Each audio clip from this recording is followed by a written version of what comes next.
موسیٰ علیہ السلام کے زمانے میں ایک عورت آ کے بولی یا رسول اللہ میرے سے ایک بہت بڑا گناہ ہو گیا، اب دعا کیجیے اللہ مجھے معاف فرما دے۔ تو حضرت موسیٰ علیہ السلام پوچھے کیا کری گی اماں؟ تو بولے کہ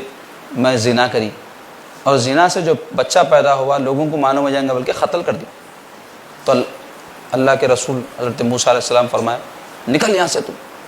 کہیں ایسا نہ ہو کہ تیرے وجہ سے ہم پر عذاب آ جائے، بہت بڑا گناہ ہے نا، زنا کرنا خود گناہ ہے کبیرہ، اور پھر بچے کو قتل کرنا معصوم، اس کا کیا قصور ہے، یہ بھی گناہ ہے کبیرہ، دو گناہ کرے، نکال دی، نکل گئی انہیں روتے میں وہاں سے۔ جبریل علیہ السلام آئے اور آ کر کہنے لگے اے موسیٰ اللہ تعالیٰ مجھے بھیجے ہیں اور فرمائے آپ کیوں نکالے اس عورت کو رسوا کر کے، کیا آپ اس عورت سے برا کوئی انسان نہیں دیکھے؟ تو حضرت موسیٰ علیہ السلام بولے اس سے بھی برا کوئی ہو سکتا کیا، زانیہ بھی ہے قاتلہ بھی ہے؟ تو جبریل علیہ السلام کہہ لگے ہاں اے موسیٰ اللہ تعالیٰ فرماتا ہے بے نمازی اس سے بھی برا ہے۔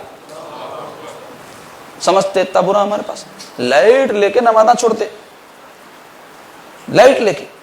کئی لوگ ہیں کئی دنوں تک نہیں پڑھتے، کئی مہینوں تک نہیں پڑھتے، کئی افراد ایسے ہیں ماہرین، کوئی فجر کی نماز کی اہمیت ان کے بعد صبح اٹھنا بھائی فجر پڑھنا عشاء گول، کئی ایسے ہیں عشاء کی بڑی اہمیت رہتی ہے عشاء پڑھتے خالی، مطلب اہمیت اس کو ایسا کچھ بھی نہیں ہے، پانچوں نمازیں اہم ہیں، پانچوں اللہ کی عبادتیں ہیں، اور ہمارے آقا علیہ الصلوۃ والسلام تو نمازیں پڑھنے کے لیے تشریف نہیں لائے، اور نہ نمازاں پڑھ کے سرکار کا مرتبہ بڑا ہوا، حضور نمازیں پڑھانے کے لیے تشریف لائے تھے، اس کے باوجود میرے آقا ایسا نمازیں پڑھتے تھے، فرض نمازیں تو چھوڑ دو، نفل نمازیں تہجد تو ایسا پڑھتے تھے سرکار، حدیث شریف میں آیا رات بھر کھڑے رہ کر کے قدوم مبارک متورم ہو جاتے تھے، ورم آ جاتا تھا، سوج جاتے تھے،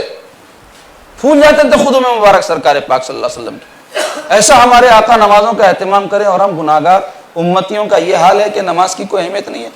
حدیث شریف میں آیا سیدہ عائشہ صدیقہ رضی اللہ تعالیٰ عنہ فرماتی ہیں میں اور حضور علیہ الصلوۃ والسلام گھر میں بیٹھے رہتے اور آپس میں ایسے مشغول ہوتے جیسے میاں بیوی بات چیت کر لے رہے ہیں، ہنس لے رہے ہیں، بول لے رہے ہیں۔ اگر اذان ہو جاتی